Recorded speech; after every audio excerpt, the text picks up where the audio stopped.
Verano de 2023.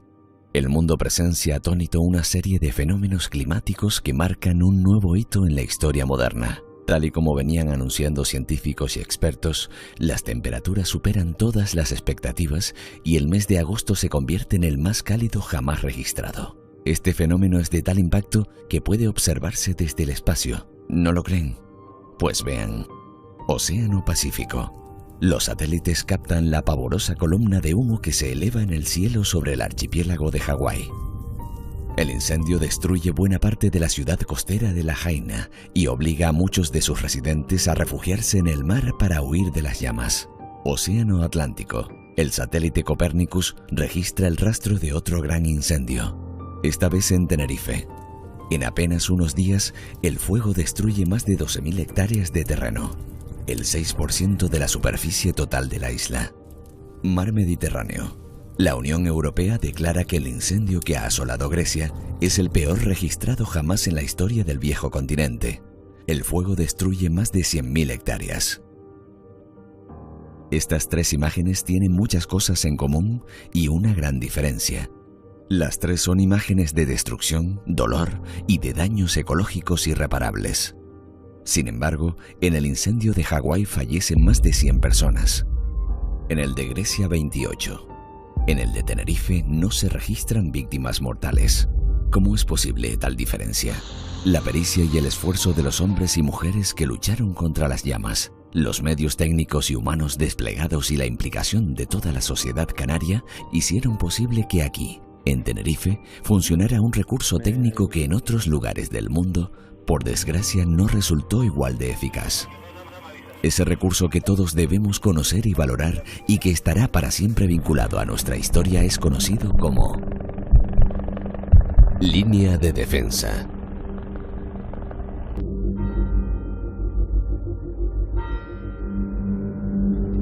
Candelaria celebra hoy el Día Grande de la Patrona con honores militares, procesión cívica. 15 de agosto de 2023, Día Grande en la localidad de Candelaria.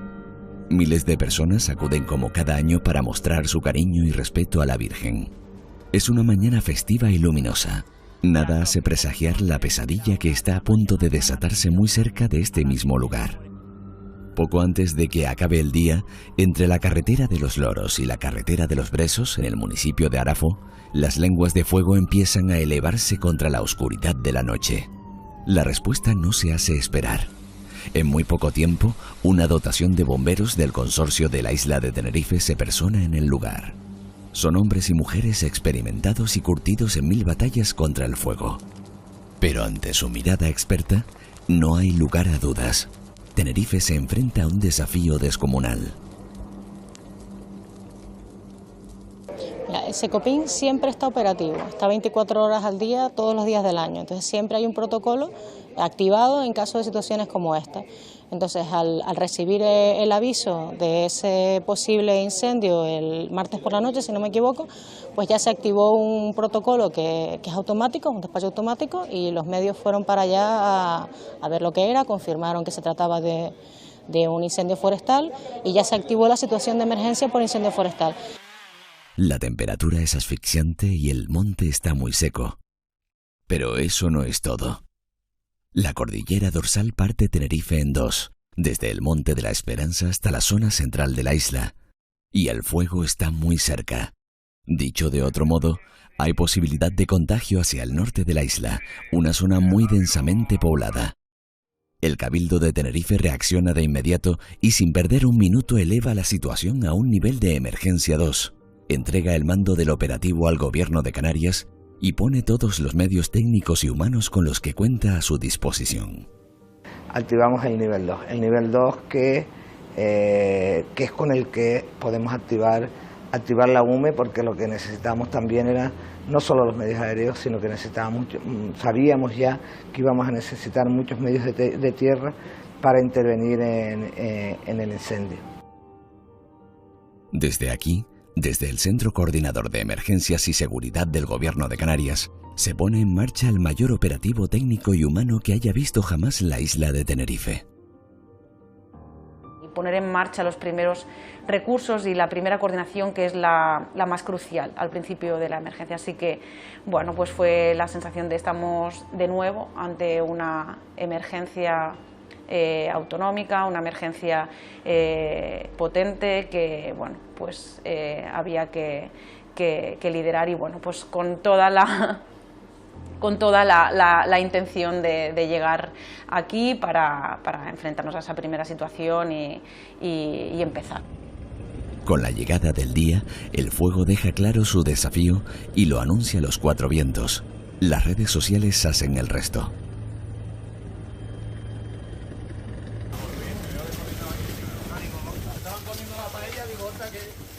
Y para colmo de males, hay otro heraldo de la tragedia. Una fina lluvia de cenizas empieza a caer sobre la isla.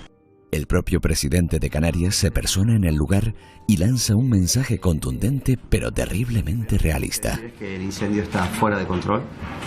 El escenario no es precisamente muy positivo. Yo estaba muy preocupada porque estaba todo muy seco y todos éramos muy conscientes de que cualquier cosa pues podía alargarse eternamente, porque no teníamos capacidad para apagarlo en las condiciones en que estaba el monte. El monte estaba todo prácticamente disponible. O sea, había habido ya como 2 o 3 conatos en esa zona durante el verano y sí que la habíamos podido, pero ya a las alturas que estábamos de agosto, otra calimamá, otra ola de calor, es que estaba todo, vamos. Tomás, tienes que venir porque tu monte de la Orotava se está quemando. Bueno, sus casas. Vale, fue una situación jodida. Para él también. Y me emociono porque cuando ves a un técnico, un hombre como un Castillo, que tiene más de 30 años en el servicio, y cuando llega al servicio lo ves llegar emocionado también para ir a trabajar, te quedas de esa manera. Es así. Los técnicos lo pasamos muy mal, sabes las condiciones. Lo primero es que se te cierra el estómago porque sabes lo que va a venir. Sabíamos cómo estábamos, habíamos prohibido las preseidas los días anteriores, porque sabíamos que un incendio con gente acumulada podía tener problemas, habíamos prohibido el acceso a Candelaria, porque podía haber problemas también. Imagínense esta misma situación con gente peregrinando en el monte, ¿no? Que echábamos 20 descargas en el mismo sitio y parecía que teníamos ese sitio, levantabas la vista y ya había avanzado el incendio por otro lado, y era muy frustrante esa sensación de impotencia, ¿no? De decir, estamos intentando darlo todo y de momento no podemos con él. Unos minutos después, son los propios operarios de uno de los helicópteros que participan en la extinción del incendio los que, a través de las redes, traducen en imágenes las palabras del presidente.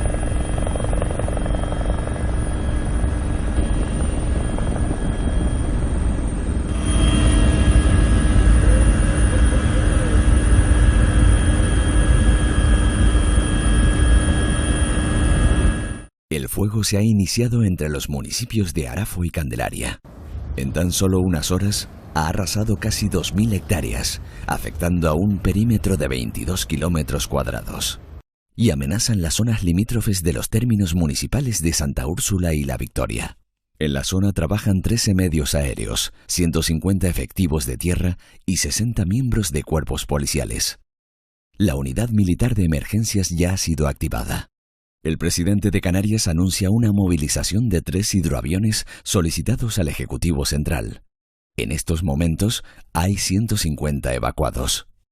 Y la verdad es que fue una sensación, fue una angustia tremenda, porque veías la columna de humo gigante acercarse. Ya cuando estábamos acabando, el cielo era completamente naranja, estaba la Guardia Civil y para escoltarnos, y estaba también un policía forestal que nos ayudó en todo momento. Y nada, salimos, primero nos evacuaron aquí debajo de la Rosa, y desde allí veíamos cómo ardía la montaña, y ya a eso de las 1:30, las 2, nos dijeron que teníamos que salir también de la Rosa, y me fui a casa de un hermano, que gracias a Dios pues me acogió en su casa, y ya te digo, impotencia, dolor, miedo, pero no miedo porque se me quemara la casa, sino miedo porque se estaba destruyendo mi isla, se destruía todo.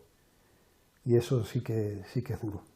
Nosotros es verdad que ese día cuando nos empezaron a avisar fue más la gente la que fue llamando, venga que hay que evacuar, que el fuego está aquí. Entonces claro, nosotros ¿qué hicimos? Lo primero que hicimos antes de coger ropa, enseres, todo lo que teníamos fue proteger la casa. Entonces nos pusimos a cortar todo, a aguantar hasta que ya a las 12 de la noche vino la Guardia Civil y nos dijeron sí o sí, tienen que salir ya. Pues era como que no te lo creías. Parecía un cuento porque, claro, sí veías el fuego, pero tampoco estaba al lado.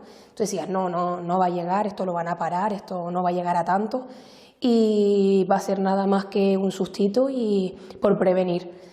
Aún así el miedo lo tenía. A mí me llama un concejal y me dice, mira, ¿está disponible? Sí, pues mira, pues tenemos que subir arriba a la zona nuestra, que tenemos que ir casa por casa, irle tocando a los vecinos, que se vayan preparando, no alarmándolos mucho, pero que esto en cuestión de horas puede ser que vayan a ser todos evacuados. Y así fue. Hombre, esto fue cuando a mí me sonó el teléfono por la mañana y me dijeron que me tenían que desalojar cuando ya el año anterior me habían desalojado y cuando tenía que salir ya rápido. La verdad que cuando yo miré el frente que da hacia la Orotava y ahí yo vi venir todo el fuego hacia nosotros, la verdad que fue una cosa muy fuerte. Eso era, las llamas parecía que se iban a caer encima de nosotros. Y me dijo, me llega mi hija todavía de noche, dice, mami, digo, ¿qué? Dice, vino José David, que tenemos que preparar todo, que los vamos de aquí. Digo, ¿cómo los vamos de aquí? Dice, sí, porque ya el fuego está llegando ahí mismo. Pues más bien eso fue por sorpresa, porque fue el mismo día que traes a mi suegro por la mañana, a las 7 de la tarde, se oyen las sirenas, la Guardia Civil y hay que evacuar inmediatamente. O sea, no hubo ni preaviso ni nada, sino eso, pasar las autoridades, la Guardia Civil con la megafonía diciendo que había que evacuar lo más rápido posible. Te coge por sorpresa, no tienes nada preparado, habías traído a tus suegros por la mañana, por la tarde tienes que coger a toda prisa y corriendo, y el agobio de las autoridades es vamos. Prácticamente esto estaba sin sacarle la miel. Habían colmenas aquí que pesaban sus 80, 90 kilos, sus 100 kilos. ¿Dónde buscabas tu personal para mover una colmena de esa capacidad con el fuego? Otra que no te dejaban entrar. Y 110 colmenas no es una manada de cabras que las ahuillas todas y te las llevas. Fue un caos, un puro caos. Demasiadas llamadas, demasiadas mensajes por el móvil, porque obvio está nadie en la incertidumbre de saber qué iba a pasar con los caballos, dónde se podían ir. Sí, habían bastantes sitios operativos, bastantes lugares, pero después también entendíamos que lo que es el transporte de esos sitios, a lo mejor la orografía del terreno no permitía que un camión pudiese entrar y llevarse caballos en este caso, y entonces se veían con la necesidad y bastante problema de conseguir un transporte para poder sacar sus animales. Ahora mismo hay 270 animales. Los camiones de los voluntarios, del equipo de voluntarios de aquí de Arafo, con camiones, entonces hacemos una toma de decisión de cómo vamos a evacuar los animales. Se van las gallinas, se van en un camión a una granja que está en la zona de Malpaís. Los pollos esa noche se tienen que llevar al matadero. Y bueno, lo que son las ovejas, yo decido bajarlas caminando, porque como yo hago pastoreo, pues están de mi mano.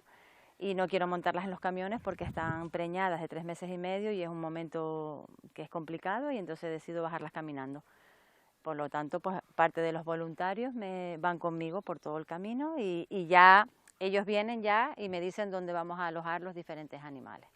Estaba en casa y a través de las redes sociales vi como un bombero puso en las redes sociales como que le habían dado pocos alimentos y eso, y entonces yo lo que hice fue ponerme en contacto con Ivana, que es la responsable de las pymes en el Ayuntamiento del Rosario, y como yo tengo otro local allá en Los Baldíos, entonces me puse en colaboración con ella para hacer alimentos y donarlos para todos los efectivos, tanto bomberos, protección civil, policía local, guardia civil, todo.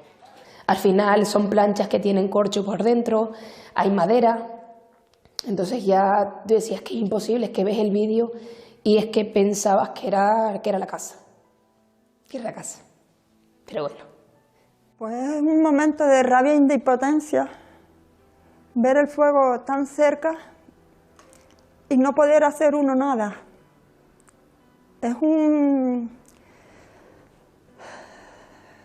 no sé cómo explicar un miedo en el cuerpo, de rabia y impotencia, Porque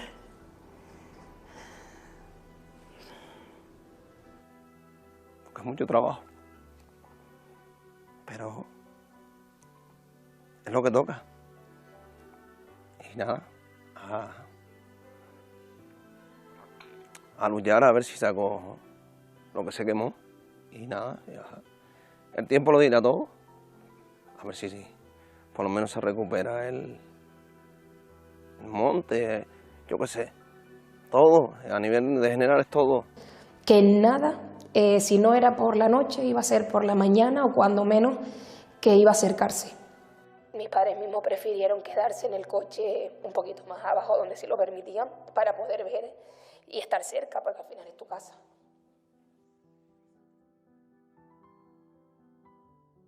Sí, yo recuerdo además perfectamente a Janet y a miles de personas como ella. Tuvimos que evacuar en una sola noche a 13.000 personas. Se dice rápido, ¿eh? 13.000 personas evacuadas en una sola noche cuando aquel fuego caía por la ladera. Complicado.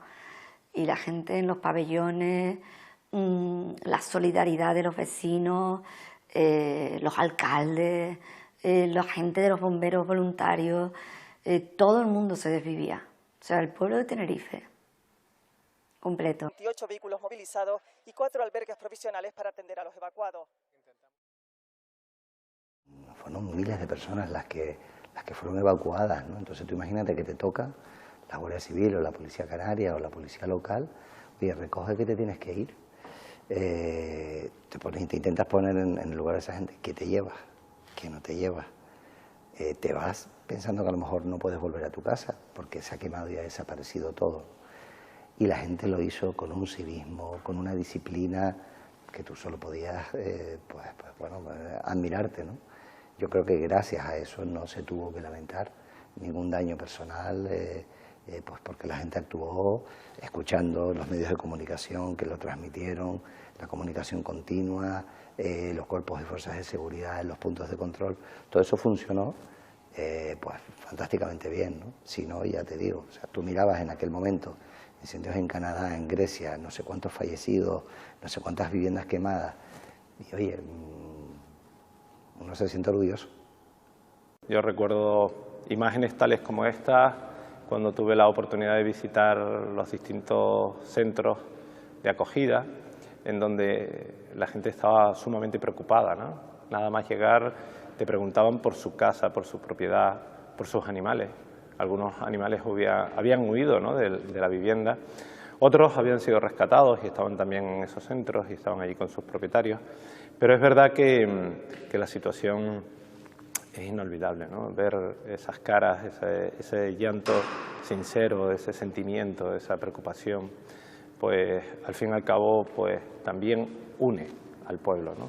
Es verdad que es un drama, es cierto que, como hemos podido ver, es el trabajo de toda una vida, tu vivienda, tu actividad empresarial, tus abejas, tu propiedad, en definitiva, muy fuerte el sentir que hay detrás de todo esto, y el pueblo ha sido sumamente solidario. En las primeras 24 horas de esta crisis, el fuego impone su ley sin contemplaciones. Una idea se extiende con fuerza. Apagar las llamas queda por el momento fuera de toda posibilidad humana. Puede sonar duro y difícil de asumir, pero la prioridad desde el primer momento es guiar al fuego, pastorear a las llamas, para salvar vidas humanas. Llega el momento, por tanto, de levantar líneas de defensa.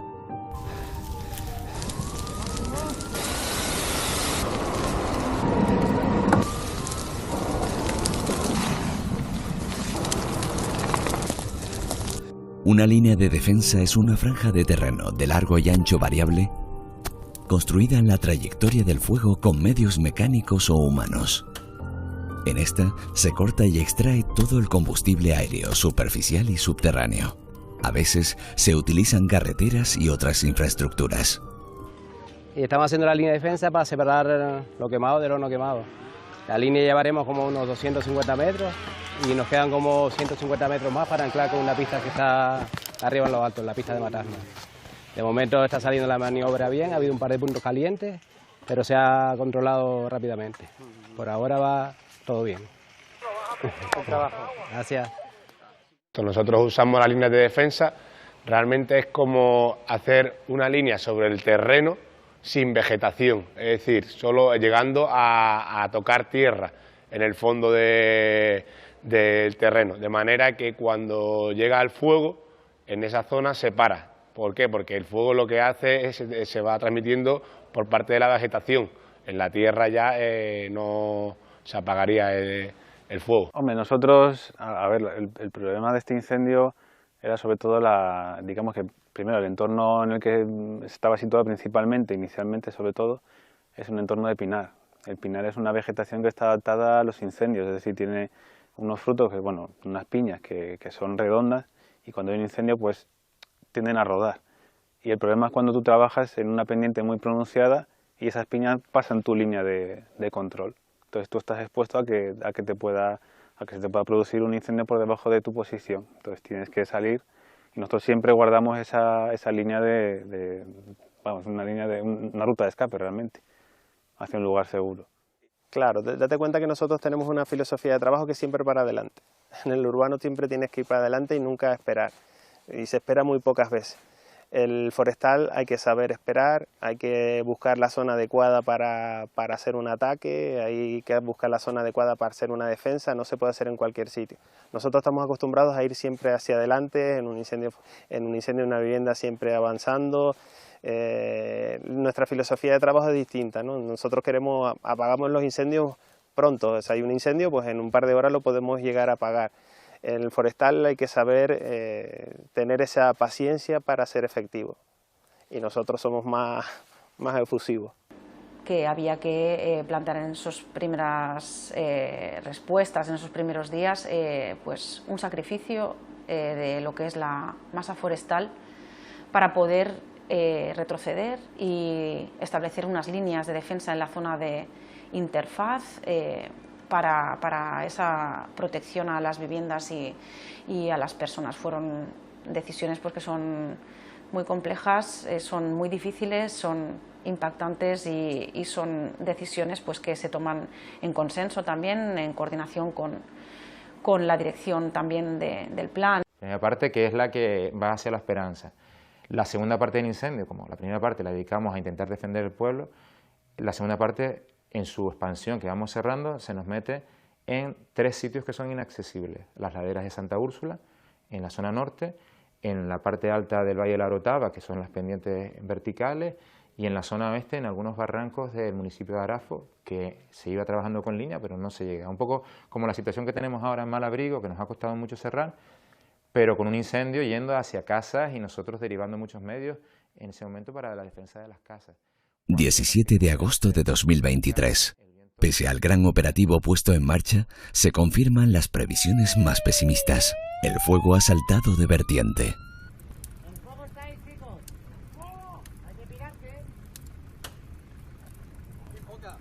El incendio afecta ya a más de 3.200 hectáreas de bosques y barrancos, lo que supone el 1,6% de la superficie de la isla. Las llamas están quemando territorio de 8 municipios: Candelaria, Arafo, El Rosario, La Orotava, Santa Úrsula, La Victoria, El Sausal y Tacoronte. Además, se ha ordenado el confinamiento de todo el casco urbano de La Esperanza. De nuevo, el presidente del gobierno, Fernando Clavijo, se expresa en unos términos contundentes, pero absolutamente realistas. Este probablemente sea el incendio más complejo que hemos tenido en Canarias, si no de siempre, al menos de los últimos 40 años. La presidenta del Cabildo, Rosa Dávila, por su parte se convierte en la portavoz del asombro que recorre a todos los implicados en la lucha contra el fuego. En este momento el incendio ya ha consumido más de 2.600 hectáreas. Un gran perímetro y por eso hemos pedido refuerzos de la UME que van a llegar esta tarde. Se prevé que a lo largo del día de hoy... Bueno, para mí yo creo que eso fue de los peores momentos, ¿no? Para mí el peor día de mi vida, creo que podría afirmarlo, fue tomar la decisión tan difícil de no evacuar, sino confinar a la gente que vivía en el casco de La Esperanza, porque la primera intención siempre es sacar a la gente. Pero todos los técnicos coincidían que era absolutamente necesario que para nosotros poder entrar con todos nuestros efectivos pudiéramos confinar a las personas en sus casas, que estaban siendo rodeadas por el fuego, y fue un momento súper duro. Hombre, yo creo que el confinamiento del casco histórico de La Esperanza, porque hombre, lo normal es que cuando ocurre algo evacúes, ¿no? Pero se tuvo que hacer ya a una hora avanzada, donde compaginar las labores de extinción y los vehículos que subían y bajaban con la evacuación de miles de personas iba a generar muchas distorsiones, primero las labores de extinción y segundo podía ocasionar accidentes, ¿no?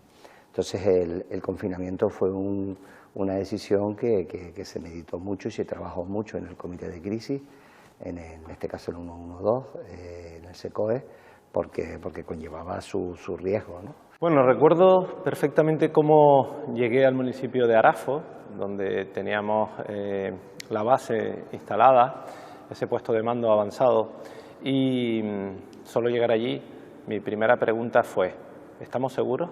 Porque yo veía venir aquel fuego, incluso de noche, con tanta velocidad hacia abajo, hacia las casas, hacia el lugar donde nos encontrábamos, que la primera reacción fue de miedo, ¿no? Es decir, esto, a pesar de haber visto algún incendio, impactaba.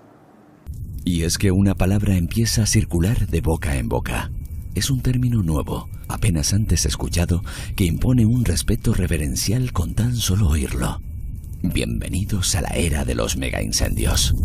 Dicho de otro modo, bienvenidos a la era de los incendios de sexta generación. Bueno, la propia cantidad de energía que se libera en un incendio genera lo que se llama un pequeño núcleo de bajas presiones. Entonces, si ya de por sí la atmósfera, como pasó muchos días en el incendio, es inestable, eso genera que el incendio, si lo podemos denominar como una especie de chimenea, tire con más fuerza. Entonces la intensidad de las llamas son mucho más potentes que en una situación de anticiclón o de altas presiones. La verdad que era caer una pavesa y prender, salvo en Monteverde, que en cualquier combustible que cayera, prendía. Eso no suele pasar muchas veces. O sea, esa es la primera condición. La segunda condición es topográfica, y también Vicky Palma nos habla de unas condiciones especiales que se daban en ese momento con capacidad de hacerlas con unas convectivas muy altas. Claro, esas columnas convectivas muy altas son las que empiezan a generar estos incendios que le llaman de sexta generación, ¿no? Que realmente no deja de ser un incendio que ya no se comporta conforme a la predicción meteorológica general, sino que genera sus propios vientos, sus propias corrientes, que suelen ser intensas, suele haber remolinos y, entre otras cosas, suele haber desprendimientos de pavesas, de elementos incandescentes a cotas más altas y lanzadas. Si son lo suficientemente pesados, te van bombardeando detrás tuya. El propio incendio genera su propia dinámica y su propia meteorología, con rayos internos, con esos pirocúmulos famosos que se han visto y que tuvimos también en este incendio, y que nos dio un pequeño susto y tuvimos que evacuar a mucho personal de la zona, puesto que no sabíamos si se iba a desplomar. Pero para mí son incendios grandes, que se encuentran fuera de capacidad de extinción, con unas condiciones totalmente extremas, y como tal hay que tratarlos. Son incendios que son muy intensos y que son muy veloces y sobre todo son muy impredecibles, que es precisamente lo que sucedió en el incendio de Tenerife en agosto del año pasado. Bueno, el incendio de sexta generación, pues bueno, es yo creo que un nombre que se le ha dado un poco ahora en los últimos años a estos incendios tan agresivos, en los que se juntan muchos condicionantes que hacen que empeore las situaciones para el incendio. Cada momento de nuestra vida tiene su propia banda sonora. El rumor de la gente, el ruido de los coches, el bullicio de las cafeterías, el cantar de los pájaros. Pero en el mes de agosto de 2023, los habitantes de la zona nordeste de Tenerife, especialmente de la capital, incorporaron un sonido que probablemente tardarán mucho en olvidar. Un sonido que con tan solo escucharlo les hará viajar inmediatamente a aquel momento. Los 3 hidroaviones solicitados al gobierno central entran en activo. Pero los hidroaviones no solo descargan agua sobre las llamas, vienen acompañados también de polémica. Porque Canarias al final, los que somos canarios la conocemos, lo que tiene son fondos de barranco. El fuego al final, ¿dónde se nos mete siempre? En el fondo de barranco. Un hidroavión no llega a un fondo de barranco. Es verdad que tiene una capacidad de 6.000 litros, pero una descarga de 6.000 litros a 100 metros de altura, un fondo de barranco que se encuentra a 70 metros no le va a hacer nada. El agua lo que va a hacer es evaporarse. Entonces, en ese sentido, son mucho más operativos los medios de ala rotativa, como son los helicópteros. El CAMOF de 4.500 litros o los tipos bombarderos de 1.500 como dispone el Gobierno de Canarias. Pero bueno, si el Ministerio efectivamente quiere poner una base de hidroaviones en Canarias de manera permanente, bienvenida sea. Pero antes de eso, creo que es fundamental dimensionar bien con personal de tierra y dimensionar bien con esos helicópteros, ¿no? que nos pueden poner, como los CAMOF, que este año pues no lo tuvimos por el tema de la guerra de Ucrania. Y que en las características de las zonas pues complejas, de más altitud, pues sí que tienen una efectividad, ¿no? Pero en conjunto, en global, seguramente en Canarias se necesiten otro tipo de helicópteros más medianos y, insisto, de forma ininterrumpida durante todo el año. Pero no solo los hidroaviones dejan tras de sí una estela de comentarios. Hay otro elemento que promueve la división. Nunca algo tan simple y humilde motivó tantos caracteres en las redes. La pinocha. Bien, desde el punto de vista del manejo forestal, que es un poco por lo que mucha gente ha demonizado lo que hoy estamos viendo aquí en nuestras inmediaciones, que es la pinocha. La pinocha, desde el punto de vista ecológico, tiene un valor incalculable. Es prácticamente la alfombra que protege al suelo de cuando hay grandes lluvias, ¿de acuerdo? Y es la alfombra que mantiene la humedad cuando hay grandes calores, que mantiene una fauna bastante rica, ¿de acuerdo? Y que eso es la clave de que gran parte del resto de la biodiversidad logre desarrollarse en los pinares. O sea que yo no demonizaría la pinocha. Otra cosa es recoger la pinocha en las zonas donde hay mayor influencia humana. Centros recreativos, inmediaciones de pistas forestales, etcétera. Eso es otra historia completamente diferente, que yo eso lo apoyo. Y otra cosa que hemos oído hablar son de las quemas prescritas, que yo en islas oceánicas tendría muchísimo cuidado. La pinocha forma parte de la ecología del ecosistema. No olvidemos que estamos hablando del pinar canario, que no solamente hablamos de pino, sino del pinar canario. Y el pinar canario también tiene su parte de descomposición de la pinocha, y que la pinocha, por decirlo de alguna manera, protege el suelo. La pinocha hace de protección frente a la erosión del suelo. En la pinocha también se da vida, ¿no? Hay musgos que viven en la pinocha, hay hongos, hay microorganismos, hay animales que viven de la pinocha. Es decir, yo creo que la pinocha es fundamental tenerla en los ecosistemas. Bueno, la pinocha se recoge, está autorizado. Hay aprovechamientos vecinales y aprovechamientos de subasta. Hay gente que se dedica a recoger la pinocha y venderla. Y nosotros la autorizamos en el monte. Lo que pasa es que nosotros tenemos reguladas las zonas donde se permite eso. Y también es que es un trabajo muy penoso. Hay muchas zonas que a nadie le saca dinero o le es rentable coger la pinocha de ahí. Pero sí que se recoge pinocha en muchas zonas del monte. Día 18 de agosto. El operativo contra el incendio ha podido sacar algún fruto después de 2 días de lucha contra unas llamas que han avanzado con rapidez y de forma impredecible. Y al final todas las estrategias que se habían planificado y que habíamos trabajado con los técnicos pues resultaron acertadas. Resultaron acertadas porque hubo decisiones donde decidimos replegarnos para acercarnos y establecer líneas defensivas en el entorno de las viviendas y desde luego al final fue todo un acierto porque tuvimos serios apuros en el Ravelo, tuvimos serios apuros en Aguamansa, tuvimos serios apuros en algunas zonas de la cornisa norte de Agua García, Santa La Úrsula. superficie quemada sigue creciendo y alcanza las 5.000 hectáreas, con un perímetro de 50 kilómetros. Afecta a Arafo, Candelaria, El Rosario, La Orotava, Santa Úrsula, La Victoria, El Sausal, La Matanza, Güímar y Tacoronte. En la zona hay trabajando 226 efectivos y 19 medios aéreos.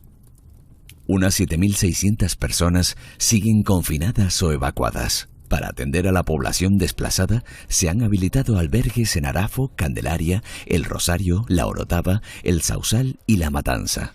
Este incendio, que comenzó siendo un incendio forestal, ya es un incendio que tiene otra dimensión. Aquel incendio se comportaba como un incendio de sexta generación. Mirabas hacia Hawái o a Canadá y veías incendios devastadores que acababan con las propiedades, las viviendas y la vida de las personas. Entonces, daba miedo, aquel incendio daba miedo, pero afortunadamente teníamos grandísimos profesionales en Tenerife y en toda Canarias que se volcaron en coordinar muy bien y en estudiar muy bien el incendio y cómo se comportaba para poderlo cada día abordar. Pero es verdad que tuvimos momentos en los que, estando en el puesto de mando avanzado, veía llegar a bomberos forestales que se derrumbaban, hombres como castillos que lloraban en el suelo después de haber estado luchando contra las llamas durante más de 12 horas, porque sentías la impotencia del trabajo que nos habíamos planteado para ese día. El incendio no nos permitía avanzar. Al final, hicimos el comité de crisis, fueron momentos en los que tomabas decisiones, pero la información transmitía tranquilidad, porque al final, y ese comité de crisis y todo el personal, desde los voluntarios, desde Protección Civil, solo puedes decir gracias, porque al final se hizo de manera altruista, pusieron en peligro sus vidas, ellos también tenían familia. Si nosotros estábamos agotados de horas y horas de reuniones y de tensión, imagínate estar trabajando a 40, 50 grados con la ropa ignífuga en el frente de fuego o más grados un día tras otro, porque al final eran jornadas largas y esto es, volvías un día, el incendio duró muchísimo tiempo, ¿no? Solo puedes primero darle las gracias y en segundo lugar sentirse tremendamente orgulloso, porque como tú bien has dicho, ha sido un referente y esa labor y ese trabajo que, insisto, hicieron los profesionales, lo que ha servido también de ejemplo para estos incendios que el cambio climático desgraciadamente nos van a seguir trayendo, ¿no? Fue un despliegue y un esfuerzo que hicieron todos los recursos de extinción, que todas las personas que trabajan comentarán que no habían visto una situación igual. Seguro que van a trasladar esta frustración que teníamos de ver que no éramos capaces inicialmente de poder apagar el incendio en los primeros días, y eso sí fue un sentir muy común de todas las personas y seguro que de toda la población. La verdad es que el agotamiento fue igual en todos los cuerpos, desde que empezó el incendio hasta que acabó. Las ojeras eran constantes en todo el mundo, la gente de vacaciones yendo a trabajar.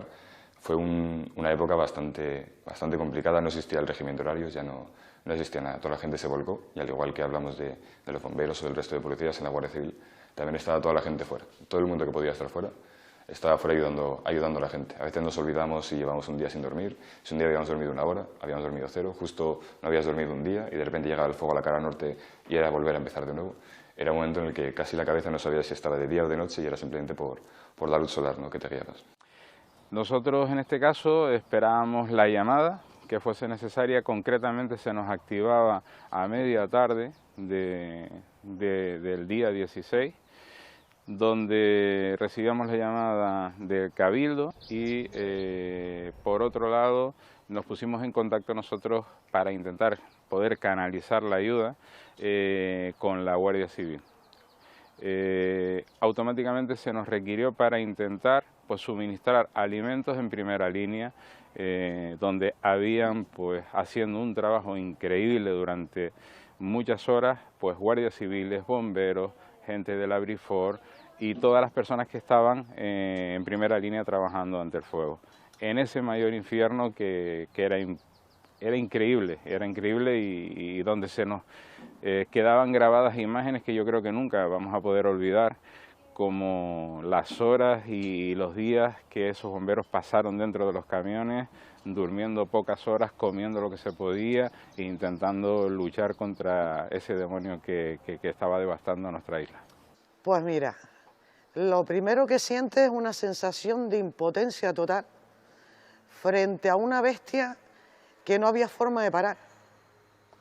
Eso es lo primero que te puedo decir. Lo segundo, la sensación más grande y que creo que nos pasó a todos en general, nos tocó llevar la comida a la zona de las Lagunetas, a Brifor y a La Brif, que son dos grupos que no pueden salir de donde se encuentran. Y encontrarte todo ese camino, con todo lo que vimos, lo único que te daban ganas era, bueno, creo que todos sacamos una lágrima en algún momento de ver aquel espectáculo y de aquella manera. Nosotros estamos haciendo turnos de 12 horas. Los compañeros se incorporan 7 de la mañana, salen a las 7 de la tarde y en esas horas hay ese cambio de equipo. Entonces siempre tiene que haber traspaso de información, que es lo que están haciendo los compañeros. Ese briefing para explicar perfectamente en qué estado está la situación, qué se estima necesario para hacer en el turno, ya sea en el que viene ahora, que será el de la noche, o posteriormente el de la mañana, durante el día de trabajo. Pues a descansar, ya les viene el relevo, ¿verdad? Venga, venga. Yo creo que la percepción no la tenemos, porque yo creo que ninguno de nosotros, hay momentos que te preguntan el día en el que es y no lo sabemos, porque al final es venir a hacer nuestro turno, que son turnos bastante largos, de 12 horas, y después lo que tienes es para llegar a casa, descansar y estar un poco con la familia, no tienes más tiempo. ¿Y se llega a desconectar en ese momento? Es complicado, a pesar de que uno intente mantener una cierta distancia en esos momentos, no cabe duda que estamos muy implicados en este trabajo, y es difícil que podamos desconectar en esos momentos, pero hay que intentarlo y lo intentamos, pero es difícil. Tenerife y el mundo entero contienen la respiración. Sea cadenas nacionales de noticias de Europa y Latinoamérica. Que ya arrasó más de 3.000 hectáreas en esta isla. Los medios internacionales centran la mirada en el incendio de Tenerife. Todo puede suceder. El gobierno canario logra reunir sobre el terreno un operativo de una complejidad inaudita. Jamás hubo tantos cuerpos diferentes, procedentes de los lugares más diversos, trabajando de modo coordinado. Protección Civil, Cruz Roja, Colegio de Psicólogos, Colegio de Veterinarios y un larguísimo etcétera de entidades se suman a los innumerables ciudadanos que se ponen manos a la obra para combatir los efectos del fuego en la población. Los tratamientos, principalmente los trabajos que se hacen en extinción, salvo que sea muy sencillo, la mayor parte de ellos hay una posibilidad de que fallen. Con estos cambios que hay meteorológicos o con estas dificultades, intensidad, es muy difícil a veces, es cuando decimos que está fuera de capacidad de extinción. Nosotros ahí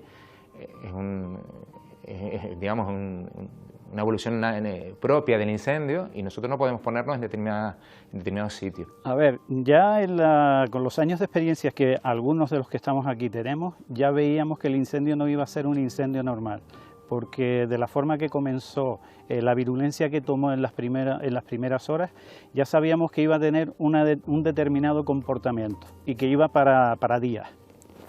Personalmente, cuando yo lo vi asomar por la zona alta del valle, yo dije, ya se nos pasa para acá. Se nos pasa para acá porque la virulencia, el hecho de conoces que pavesea mucho, que tiene muchos focos secundarios, el pirocúmulo se forma, puede proyectar pavesas a grandes distancias, entonces ya te vas preparando mentalmente para saber que vas a estar bastantes días interviniendo en un gran incendio. Pues Cruz Roja se ocupaba en el incendio de la logística de los intervinientes en el monte y en las zonas donde estaban pues apagando el fuego y demás, y la logística de los albergados en los 4 albergues que montamos. Cuando empezó el incendio nosotros hicimos un primer albergue nada más en Arafo, y después según se fue prolongando y fue evolucionando tuvimos que hacer otro en La Orotava, el de Arafo seguía funcionando, entonces tuvimos que gestionar 2 albergues a la vez y luego hacer desalojos de la parte oeste de La Orotava, que fue lo más complejo porque ahí sí que se desalojaron muchos animales de ganadería, muchos caballos. Todo esto hay que hacerlo bien para que no se moleste a las fuerzas que están intentando apagar el incendio, a la vez que se rescatan los animales. Claro, yo me entero porque aparte de ser decana, es que soy la coordinadora del equipo de emergencias, entonces todas esas alertas que están vinculadas con cualquier emergencia o catástrofe nos llegan de primera mano y enseguida nos ponemos en alerta porque entendemos que allí donde hay un acontecimiento vital estresante tenemos que estar. Entonces, yo creo que tuve conocimiento desde el primer momento donde se desata. Ya tengo una compañera que es como el que me manda la información: Carmen, que tenemos un incendio. Y bueno, vamos a esperar a ver cómo evoluciona. Hay un incendio y como otros tipos de incendio que hay a lo largo del año, que le das la importancia justa hasta que ves que se convierte en un fenómeno. La labor mayor fue la de evacuación, evacuar animales y dejarlas limpiar un poco alrededor de las viviendas y asegurar las viviendas y buscarle sitio a los animales donde ponerlos y eso lleva trabajo, porque claro, tienes que contactar con más vecinos, aquí puedes dejar 2, aquí puedes dejar y así. Pues mi labor, bueno, tuve varios objetivos, en parte eran un poco las transmisiones, pero colaboro con la unidad de incendios, en la que me encargaba. Mi labor era acompañar a los nodrizas. En este caso estuve los primeros días con la UME, llevarlos a los puntos donde teníamos el rellenado de depósitos de nodrizas para llevarlos a los puntos de extinción. Mi colaboración era intentar llevar los nodrizas, escoltarlos y ayudarlos a lo que es el avituallamiento de agua a los nodrizas para las recargas de los vehículos de extinción de las motobombas. Bueno, pues el jueves pedí autorización para subir al centro porque, claro, en primera instancia quisimos sacar a los perros, era lo más importante. Y la verdad que aquí también quiero recalcar muy a favor de los bomberos, que tuvieron la generosa actuación a diario de venir a refrescar todo lo que era el centro. Yo creo que uno de los motivos por el cual el albergue no se incendió totalmente, el principal es porque nosotros hacemos un mantenimiento de hierbas y tenemos bastante limpia la zona, sobre todo porque los animales creo que es como debe ser y por una higiene para ellos. Y en segundo lugar, debido a la cantidad de combustible y bombonas de gas, porque nosotros tenemos 40 bombonas de gas porque le ponemos calefacción a los perros. Todo eso hubiera explotado, pues bueno, hubiera sido un daño secundario tremendo. Entonces ellos vinieron a diario a refrescar el centro y yo pedí autorización porque, claro, acabamos de comprar montones de cosas de quirófano carísimas que no habíamos podido tener en 20 años y digo, ay madre mía, si se quema esto, y tenemos que volver a empezar de cero. Nosotros siempre decimos que los incendios se apaguen en invierno, no se apaguen en verano, porque el trabajo de invierno es vital para que en verano tengamos menos repercusión del incendio. Se han quemado muchísimas hectáreas, pero dentro de esas muchísimas hectáreas, que es un perímetro general, va a haber muchas zonas como esta, donde el incendio ha pasado un poco de puntilla, ha pasado un poco por superficie, no ha quemado copas, mantiene la integridad de los árboles y hace que el sistema se recupere. Afortunadamente vivimos en las Islas Canarias. Las Islas Canarias son ecosistemas naturales que se adaptaron al incendio por la actividad volcánica, y es lo que ha ocurrido. Que hay zonas que igual que no han sido muy afectadas, pero hay zonas que no las vamos a ver igual que estaban. Eso es seguro. ¿Esta primavera ya No, para nada. Las zonas muy afectadas no se van a recuperar ni en 10 ni en 15. Es que se ven afectadas comunidades que incluso desconocemos, de insectos, de líquenes, que eso tarda muchísimos años en recuperarse para que vuelva a tener un hogar, para que todos esos vuelvan a vivir todos esos líquenes, esos insectos, esos pájaros, que no es solo los árboles que se recuperan, es todo el ecosistema. Recuperar todo ese ecosistema son años, décadas. Es muy triste ver lo que estamos viendo ahora. O sea, esto era un paraje maravilloso, todo verde, y yo lo veo ahora y digo, no sé si yo podré ver que vuelva a estar como era hace nada, prácticamente. Las sensaciones fueron de impotencia, de cómo alguien es capaz de hacer lo que se hizo, que el que lo hizo sabía lo que hacía perfectamente, porque quemar desde el sur al norte, incluyendo el Teide, fue muy grande todo lo que pasó, pero en el fondo yo creo que aprendimos, y mucho, pero todavía nos queda un largo camino. La luz empieza a intuirse al final del túnel, pero antes queda una batalla de alto contenido simbólico. Los telescopios desde los que Canarias escruta el universo, motivo de orgullo del archipiélago, son cercados por las llamas. Más de 300 efectivos se adentran en el Parque Nacional del Teide y logran salvar las instalaciones del Instituto Astrofísico de Canarias y el Observatorio Meteorológico. Día 21 de agosto. El presidente del gobierno, con todas las prevenciones posibles, pronuncia por fin las palabras más esperadas. Pues pudiese recuperar cierta normalidad y tranquilidad. Eso no quiere decir que debamos bajar la guardia. 4 días después, el 25 de agosto, el gobierno da el incendio por estabilizado. No lo sabes, en ese momento no sabes que ha pasado lo peor. Sigues todavía en tensión y cuando se da por controlado todavía queda mucho trabajo por hacer. Había que perimetrarlo, teníamos un perímetro de 90 kilómetros. Un perímetro de 90 kilómetros es como ir de Santa Cruz a Santiago del Teide. Y hasta todo ese perímetro, para que la gente entienda el trabajo de los bomberos forestales, había que llegar a suelo mineral con pico y pala. Pico y pala durante 90 kilómetros. Había que poder controlar del perímetro hacia adentro. Dar por controlado el incendio es solo el principio.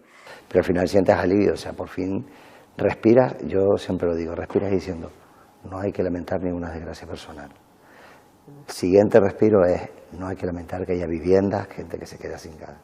Y a partir de ahí, bueno, vamos a ver ahora cómo recuperamos el monte, ¿no? El pino canario, bueno, pues es muy fuerte y vuelve a crecer. Sí es cierto que la retama del Teide, que perdimos también bastante porque entró en el Parque Nacional, pues esa va a tardar 25 o 30 años. Pero bueno, vamos a trabajar todos por recuperarlo, ¿no? Pero no tienes que lamentar ninguna desgracia personal, que es lo principal. Que podemos decir que trabajamos en esa línea, ¿no? Como una organización que quiere ganar, que quiere vencer, que quiere dar noticias positivas lo antes posible, y en esa unidad y en esa coordinación yo creo que en Canarias hemos tenido la suerte de funcionar de esta forma en las adversidades que hemos tenido en los últimos años.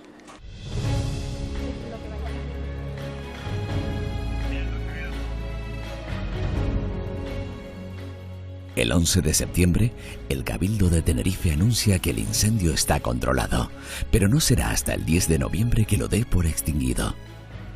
El incendio de Tenerife deja tras de sí una estela de destrucción ecológica sin precedentes. Los números finales son 12.000 hectáreas quemadas con un perímetro de 90 kilómetros, lo que supone más del 6% de la superficie de la isla. El fuego afecta al 10% del Parque Natural de la Corona Forestal, quemando el 9% de toda la masa forestal de la isla, emitiendo más de 600.000 toneladas de CO2 a la atmósfera. Para su extinción, se arrojaron sobre las llamas 13 millones de litros de agua. 1.500 profesionales y voluntarios fueron movilizados para atender a 13.000 desalojados. Las pérdidas económicas ascienden a más de 80 millones de euros. A todo esto, hay que sumarle una destrucción ecológica y medioambiental imposible de cuantificar. Nunca antes en la historia del archipiélago se había quemado tanta superficie protegida. Pero, por suerte, no todo es fuego y destrucción. Estamos aquí de paso, pero la naturaleza no está de paso, ella es la que se queda. Entonces, estamos a tiempo de reconducir esta situación, pero tiene que haber políticas focalizadas en ese sentido. Y yo creo que para mí la prioridad es esa, de que mis hijos que están ahí pues puedan un poco ver ese cambio, ¿no? de modelo, y en ese sentido soy optimista, quiero serlo. O somos conscientes todos de que esto puede ser un desastre auténtico, como se ha demostrado, no sé, porque el monte no tiene puerta, o sea, es que volverá a pasar si a alguien se le ocurre, volverá a pasar, no es lo mismo zonas urbanas que están muy vigiladas que montes que puedes acceder desde cualquier punto, desde cualquier lugar, y entonces o hacemos una conciencia colectiva de que esto no puede volver a pasar, o volverá a pasar.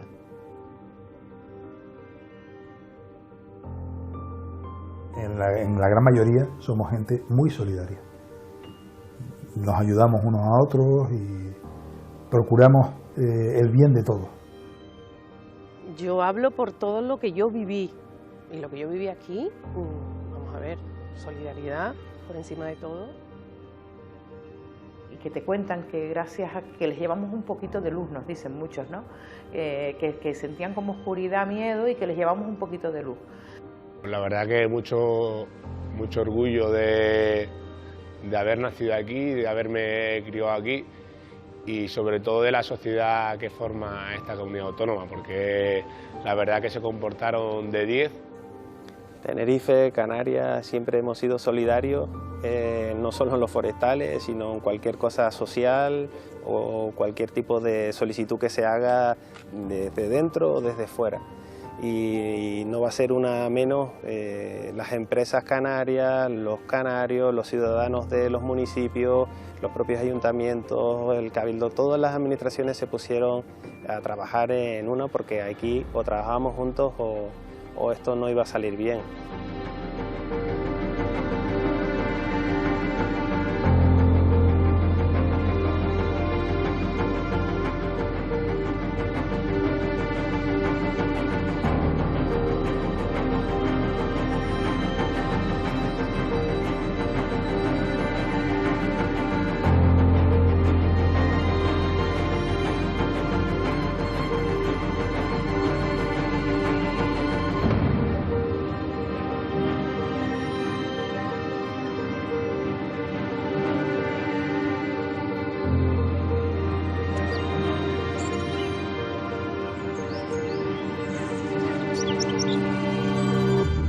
Canarias es un enclave privilegiado para la vida.